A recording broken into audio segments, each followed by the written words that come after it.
What's up, basement dwellers? Welcome to another episode of Podern Nerd. I am your host, Chris the Dace Man Dace, and joining me for this session is the one and only Cheever.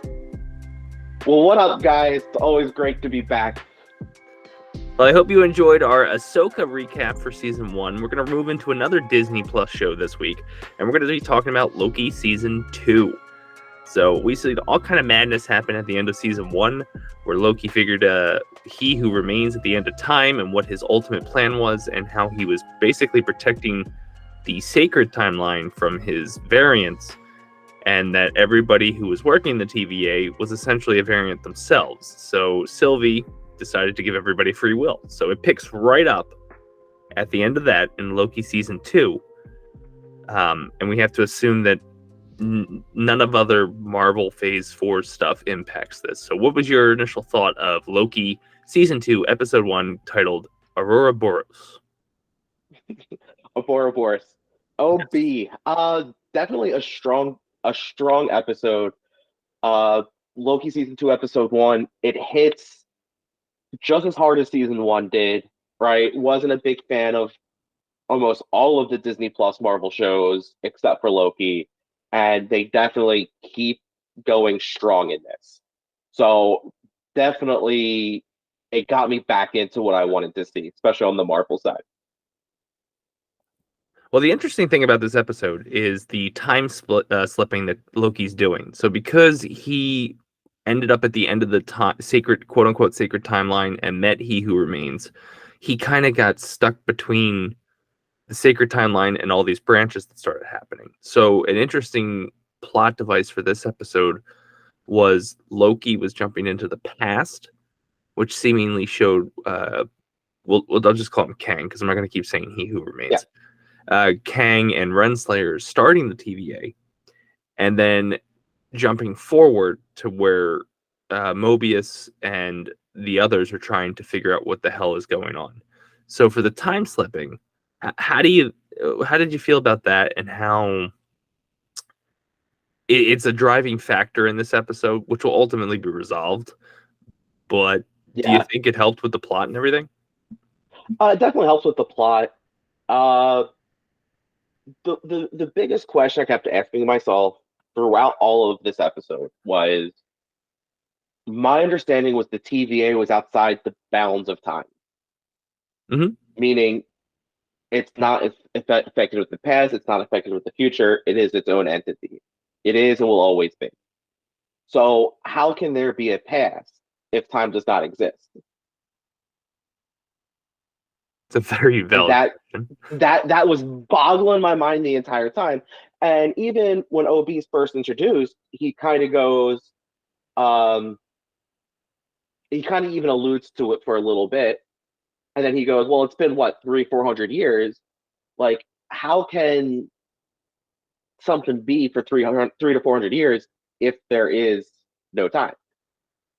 And in the background, there was this one poster was like, all lunch breaks must be like 17 minutes long. Something like it was a ridiculous number. And my mind was just going, how? Well, I think it's pretty interesting because they tap into that, the idea that Loki's going back and forth between 200-300 years in between, and all the same characters are still there. So when he jumps back to the past, they don't know who he is, but when he jumps into the future, they don't really remember him jumping in the past. There's one character we'll talk about in a few minutes that does. But I do think it's interesting only for the fact that they also make a claim in this episode that their minds are wiped, and implied that maybe it was wiped several times. Which brings into an interesting fact. So if these were variants, and that's the whole sticking point for this episode was, we're all variants, like, what do we do from here? So in reality, if these were all variants, people that had no value on the timeline whatsoever, then why were they just not cycled out with other people that don't matter on the timeline? Very good point, because they picked and choose, like Hunter B-15, Mobius, Renslayer, obviously. They took the variants and decided, okay, you're going to work for the TVA, which could just be a vetting process that happens. Because I mean, ultimately Loki was a variant that was pulled, and that was the whole concept of season 1, was integrating him into TVA. But it is interesting to keep thinking about how time works there at the TVA, because none of them age. And clearly Renslayer was there 200 years ago due to the tape that Loki hears talking to Kang. So it's okay. And then on top of that, they restructure the entire interior. Mhm. Right? The Kang statues are no longer there. Why? Something had to have happened that makes us go, all right, something's not right. Yeah, and it makes you wonder if the TVA was always the TVA in a way, because like with the branding that was there at the beginning, and if you can hearken it to what we've done with ourselves with the Dace Man show into BPP, was it like the Council of Kangs ultimately at the beginning maybe, and then it basically He Who Remains decided the Council of Kangs isn't working, so let's make it the TVA. Well, that's a great point, because let's tie in Ant-Man with this. That closing clip of the three Kangs kind of going, look at what they did to our children, our child, right? Mm-hmm. The sacred timeline is getting destroyed. So was the TVA, like you said, originally ran by multiple Kangs, somehow banished, right? It alludes that they were banished. Mm-hmm. And now that they are coming back into the sacred timeline, they're going, what the hell is this? And it's interesting too, because they make the comment in that post-credit scene for Ant-Man that he is dead. They don't, or he is out of the way. They don't imply if it's the Kang that we met in Ant-Man or if it's He Who Remains. And after watching this episode and like what's kind of transpiring, it makes me feel that they were talking about He Who Remains over Kang, I guess the Conqueror that we saw. So did you, I mean, I'm going to give credit where credit's due here, but did you hear and see the new Rockstar's theory about the ending of Ant-Man? Probably, because I follow those guys. Eric Voss is amazing at what he does, and the breakdowns. But I'm assuming it came out when Ant-Man did, so I probably forgot it by now. Yeah. So and this is like there's always those quotes that just stick with you as you're waiting for something else to come up, and this has just been stuck in my brain for so long, which was at the end of Ant-Man doing the ending monologue, right? Paul Rudd is talking again. It's kind of the same sequence he had at the beginning, but it's a little off. But the one thing that Eric Voss points out is Kang's colors are always in the background. In both Loki and Ant-Man? Well, just at the end of Ant-Man. Okay. Just Kang's colors in the background. And it's kind of deja vu from the beginning. So did Ant-Man really win? Or did Kang mess with the timeline a little bit and is messing with Paul Rudd's character to making him think that he beat Kang the Conqueror? Mm-hmm. It's a good, like there's so many opportunities they have here, especially the way that they approach the whole time branches off, where they basically talked about an end game. So it's interesting. So part of that with the time slipping of Loki, he's jumping between two periods of what we assume is the sacred timeline. Yes. In order to solve, I wouldn't even say sacred timeline. I would just say within the TVA itself. Yeah. Well, yeah, I just assume sacred timeline. But you're right. It could have been a branch. Well, not even branch. Like like, and like this is where like the whole we're like diving into the rabbit hole of where the TVA actually sits. Because if the TVA is not on the sacred timeline, it's outside of time itself. Because they can jump between sacred timeline and branches. So the TVA has to be somewhere in between all of that. You're right. The space in the middle. So if he's slipping in and out through the TVA, he's only slipping out in that section of time in itself. Or if that makes sense. Do you think maybe there's two timelines? There's the TVA timeline that only the TVA exists, and they interject into the quote unquote sacred timeline. So they're running parallel, but let's just say the TVA wiped out everything in their universe. That's just the TVA left. Yeah. The thing that pops that like is hitting my brain right now is when you see the TVA, like the sacred timeline of the TVA.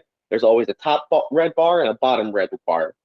Mm-hmm. Maybe the TVA is like that top bar, and that bottom bar is where the shadow monster was at the end of season one. I don't know, but that is where my brain's kind of going when you No, were saying that. that makes sense because you also got to think maybe that like the TVA exists in a universe where like an incursion happened. So maybe the sacred Mm, timeline is the one that bumped into the other one, and this is what's left, which is now pulling in Doctor Strange and the Multiverse of Madness lore. yeah, Because Reed Richardson that says that when two timelines interact, one basically bites the dust, and we saw that with the evil Strange with that universe pretty much in shambles, which could in theory be the TVA version of that, and they're protecting the sacred timeline, which is the universe that bumped into theirs type thing. I mean, granted, we have no yeah. solidifying answers here, and I don't know if we'll get them. Well, that's till the end of the season. There's only 6 episodes, and we're already what 2 episodes will be out. You're done in November 9th. So like we're halfway through October already. Yeah, Um, yeah. so the interesting thing is that to stop this time slipping, they have to go talk to a TVA technician, Ouroboros. Oh, we'll call him Oh, OB. we. First and foremost, basically, OB has written all the TVA guidelines and handbooks, and clearly he remembers everybody in there. Mm. So his mind is seemingly not been wiped at any point. Do we trust this fucker?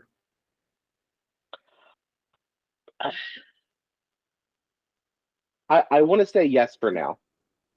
I want to because he's a very joyful character. He's Or, joyful. He's funny. He's also a lot. He's really naive. He comes off naive, which is which makes me trust him even more.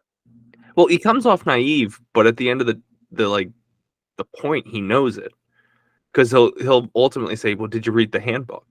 And then he'll make the comment of, "I wrote the handbook." He does that. And they have that weird moment with the time slipping when Loki and Morbius finally meet him. Loki Yeah, time splits 200 years in the past and is talking to Obi. And yeah. then they're doing this thing where Obi is starting to remember it in the future before Loki comes back. So I want to trust him. I think Marvel has created a very unique fail-safe switch with this character. So, like, if Mhm. you're thinking that, oh, maybe Jonathan Majors can't reprise the role of Kang due to personal issues that he's dealing with, Yeah. um, could OB be the new Kang and just a Kang variant in disguise? Mm. Like, I feel like it's an interesting failsafe where, like, if they have to cut Jonathan Majors, you could you could morph OB's story into being a Kang, where Yeah. he's It, playing Loki, he's playing Mobius, he knows how to fix everything. you could very well. You could. You know all about the sacred timeline. Yeah, Mhm. I definitely see that as being a valid point. I don't know if he was Um, originally intended for that, but I feel like it's a good, like, if I got to pull the parachute, we've got OB here. I don't know. I have a feeling that Marvel, they're not going to back down no matter what. Even with all Jonathan Majors, I don't see him as troubles, but it's not settled yet. So there's that But there's I also like it go ahead. hasn't like so I don't follow celebrity news as much, but it still hasn't really hit my headlines as Marvel's in trouble. Like they're if they are in trouble, they're keeping it under so tight wraps that it's not a possibility for Well, like the average moviegoer like me. they're running into an issue right now where he has that domestic abuse case open against him in the city of New York, and it's kind of a he Yeah, says she says type thing. At least from my understanding. I'm probably oversimplifying it, but the court yeah, date itself has been pushed multiple times. Like this was supposed to be resolved in September. Here we yeah. are in October, and I think the date is now in November. So I don't know. It just the OB character itself is very interesting to have a technician there that seems very optimistic and jovial. As like the puppet master. Yeah, Like because he controls the puppet of Jonathan Major's character. yeah, and if you think of He Who Remains, he was kind of the same demeanor. Not the calculating cold Kang that we saw in Ant-Man, but more of the like, I know it's gonna happen, I'm playing with you, kind of like a Joker type thing, but not as Well, like a cat playing with its food yeah. before it goes for the kill. Yeah. And OB kind of does that. Like I don't know if it's intentional or not, but he's fucking with Mobius and Loki in a way. And I can foresee him like he's going to be a character going forward for this whole season. He's on the whole season. He's also got that credit characterization that they do for like Nick Fury and Mobius, where it's like with I can't think of the actor's name, but Yeah. he's basically He's a kid from the Goonies. yeah, the kid from Goonies. But like Chris Pratt got the treatment, Owen Wilson gets the treatment, Sam Jackson gets the treatment. You get the whole list of the cast, and then it gets to the with Sam Jackson. So he gets that treatment, which makes you think he's a little bit more special than just being a TVA technician. Well, I mean, comparing this episode to season 1 of Loki, right? Season 1 of Loki, it was Tom Hiddleston with Owen Wilson, and that was your driving like two main characters. Going into this new season, you need to change the formula just a little bit to add that flair to keep people coming back in and investing in this. So having a lighthearted, whimsical character is that like touch of salt on the steak, right? To get us invested and keeping us going. Because if it's the same dialogue as before from season 1, we would be dropping off real quick. Well, it's interesting that like they've managed to keep this somewhat fresh with this new character, with the stakes higher. But if you look at it, it's essentially the same starting point as Loki season 1. It's chaos. We know that the timeline has been somewhat broken. In season 2, it's the murder of He Who Remains. In season 1, it's Loki grabbing the Tesseract and bailing from Endgame. So like his story, whereas most people like there's time passing in between characters, like that from when you see Strange at Endgame to Strange and No Way Home, and then Strange and Madness, that there's time in between. Loki's just been bang, bang, bang. Endgame, I escaped. Boom, TVA's there to greet me. Season 1 ends. We just killed He Who Remains. Loki's running to like figure out what the hell's going on. He's just in constant motion, but somehow has like a story arc for this season of like we don't know what the hell's going to happen. And the same thing with season 1. We didn't know what the hell was going to happen. Exactly, and to kind of jump a little bit, the flash forwards towards the end of the episode. Right. Yeah, because ultimately that was like a few days later. Yeah, OB basically tells him that he has to use some kind of temporal aura extractor device to reset Loki. So he had to prune himself to reset himself, and it would stop the time slipping. And to your point, he had to go to the future. He time slips to the future, and as he was looking for that pruning stick, he sees Sylvie at the TVA, and she's excited to see him. And we don't know who pruned him. And now this is, I will put money down. I know exactly who it was. Who? Loki. Loki pruned Loki? Yes. Like Tom Hiddleston Loki, not like another variant? Yes. Tom Hiddleston Loki, because they're going. It's going to get to the point where the TVA overloads, because that's where the direction is looking like it's going. And Tom Hiddleston Loki, we'll say future Loki, starts seeing everything happening. He goes, I know what to do to fix this. He runs, he stabs himself, and then it's going to pick right up with Sylvie, and that's how they're going to start the final episode. Okay. So in part of doing this to prune Loki, there'll be consequences because like these timelines are branching through a funnel, and the funnel can't currently handle it. But the concept of this whole episode was to basically stop Loki from time splitting, and then let's go solve the issue. There are other characters introduced besides OB. TVA apparently has another council that would be below the other council of robots. That's trying to figure out what the hell the robot meant. So you have General Dox, and then there was two other members. I didn't catch their name, but General Dox is an old important sleepy character. guy, Old sleepy guy and weird looking woman and short lady. Yeah.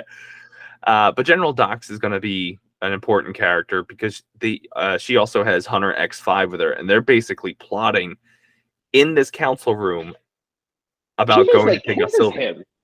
Yeah. She kisses him, which was so creepy. It just makes your skin crawl. And It had a Patrick Bates type vibe to it. Like, mommy gave me the approval with a French kiss. Yeah. But I thought it was interesting because as Mobius and B-15 are trying to explain it to the council, she is like ignoring everything and just basically making her own plan of like, Sylvie did this. We need to get Sylvie. Go find Sylvie to X5. And then Loki even comes in and proves everything that Mobius and B-15 are concerned about by breaking down that wall. And she still just moves on with her own damn plan. Like the episode ends with her deploying, we'll call Doc's loyalists to find Sylvie, and then you're left with that chaos. You're left with the chaos of Loki and Mobius now need to go find Sylvie. B-15 and I don't know what his character's name is, but Eugene Cordero, who was in Tacoma FD. He's the dude that like had all the Infinity Stones in his desk in season 1. The Asian with the ink in the pocket. Yes. So B-15 and him are trying to run the TVA or what's left of it. So you have 3 parties doing their own thing right now. The Docs group going after Sylvie for the wrong reasons. Loki and Mobius trying to find Sylvie before Docs gets to her. And then Hunter B-15 and I will say OB and the other guy trying to fix what happened. Where do you think this is going? Do we keep all these branches? Are we going to start getting different variations of like your Tony Starks, your Thors, and stuff like that? Like big cameos? You're thinking? We need an armor around the sacred timeline. To quote Tony Stark. That's fair. Change the Earth with sacred timeline. Armor in every branch. Exactly. I mean, this is where it fucks with my mind a little.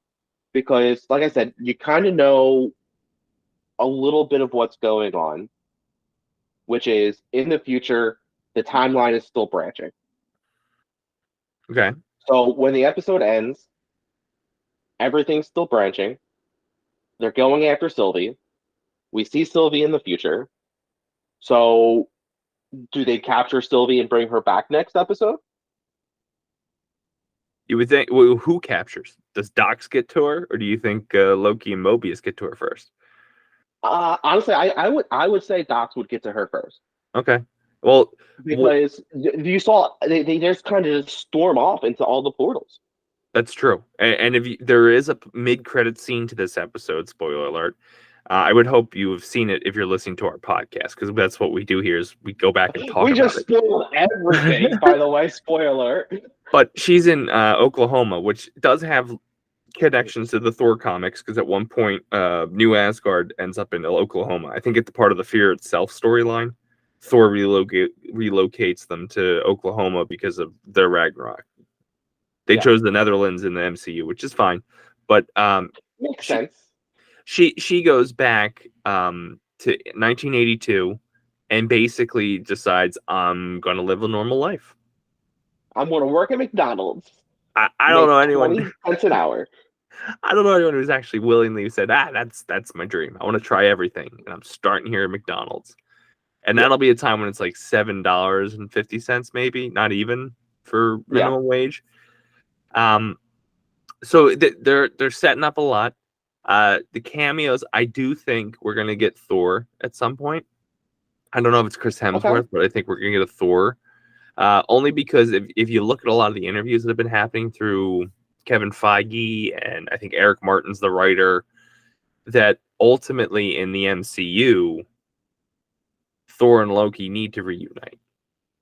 Well, they have to reunite. Yeah. But this is also, look at where Thor is at right now. in He's the MCU world. Thor is raising a traveling bastard. space, raising a daughter, right? I don't think we'll get to Thor. If anything, if there's another Thor movie, or maybe after the next Avengers movie, you might get a mid-credit teaser of Thor meeting Loki and going, "What, brother?" Like that would be the perfect all right, phase 5 is definitely where we want to be at. I don't think it's going to happen in Loki season 2.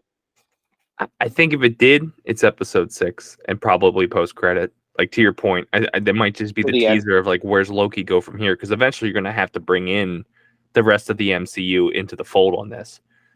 Yeah. I think you have to. I think this whole season's purpose is to build that Thanos level threat Mhm. for us to understand, and then as Loki can do, as only Loki can do, is bring that Thanos level threat to fucking Earth. Yeah. And I'm going to ask, did you see the phase 4 connection in the background? I'm gonna go with no. Or maybe. I don't know. I'm trying to. I might be. I also just started Secret Invasion, so I'm probably mixing my wires here. It's a good Trying thing we retired for the 3 months that Secret Invasion was happening, because that would have been like, this show's awesome, and then you get to the end and go, what the fuck just happened? What was the point Yeah. of this? Yeah. No spoilers. I'm still on episode 3 right now. That's Gotta fair. love my PTO time, but yeah, I'm probably crossing my wires here for a second. There's a lot of Easter eggs in Secret Invasion. The unfortunate thing with Secret Invasion is, and I know we're talking about Loki too, but Yeah. Secret Invasion is a multi-Avenger event. And it's tough with budgets and real life and actors and other actors not being a part of it, that you And can't. contracts. Yeah, like there's a lot of real world stuff that kind of makes this story fall flat, especially if you're a comic fan and you know what Secret Invasion is, where any person in Marvel could be a Skrull. Yeah. So I mean, are we just going to get randomly in a movie down in phase 5 or 6, like, oh, they were a Skrull the whole time? The Loki in Loki is a Skrull. To just overcomplicate this series. Like, not only did he fuck up the multiverse, he's also a Skrull that did it. That's season 3. Which Just like that means 80s sitcom of, well, that wasn't me. which means there's a Loki out there that doesn't know any of this happened because the Skrulls picked him up at some point. And where did the Skrull pick up at? Then you got to go back through all the bullshit of the Infinity Saga to figure out, like, well, where did Loki get Skrulled? So have fun with Secret Invasion. That's going to do it for us here with episode 1 of Loki season 2. It was entitled Ouroboros. It's on Disney Plus. I hope you like it. We don't really have anything to plug except for Podern Nerd. We at BPP are trying to get the production company up and running again, but Podern Nerd is our staple. We're pushing through. So we'll be back. We got a meeting next week. Yes, we do. We got a meeting next week. I'm excited. And we'll be pushing out at least Podern Nerds with various hosts. You heard the Ahsoka recap with myself, Gibby, and Trish. Go out, catch it now. Cheever and I will be doing Loki. In December, I believe Jarrett and Trish will be doing Percy Jackson.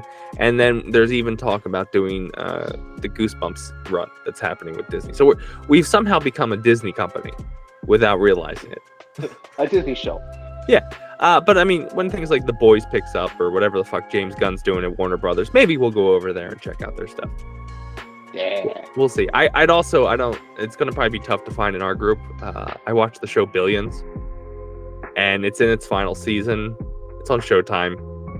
I'd like to do a recap of like that show. Okay. But we'll see. So the other thing too is, because Loki ends on November 9th and Percy Jackson picks up in like mid-December, we'll be pushing out some Podern Nerds that cover like past stuff. You can go back in our archives. You can listen to Arrow season 1, Scrub season 1. I think Gibby and I talk about StarCraft at some point, and we also talk about all the Star Wars movies. So we'll be putting out some Podern Nerds that have just like one-off topics that aren't current but are nerd related. Anything you want to plug, Chief? No, not at this time. I mean, I feel we'll have some more information after our secret meeting. I like it. And you would think that after being retired for 3 months, running this show for almost 3 years, I'd have an outro line for this damn show, and I still don't. This might be the outro, is telling you that I don't have an outro. So I hope you enjoy Loki season 1. File not found. So I hope you enjoy Loki season 1, and Cheever and I will be back next week. So bye. See ya.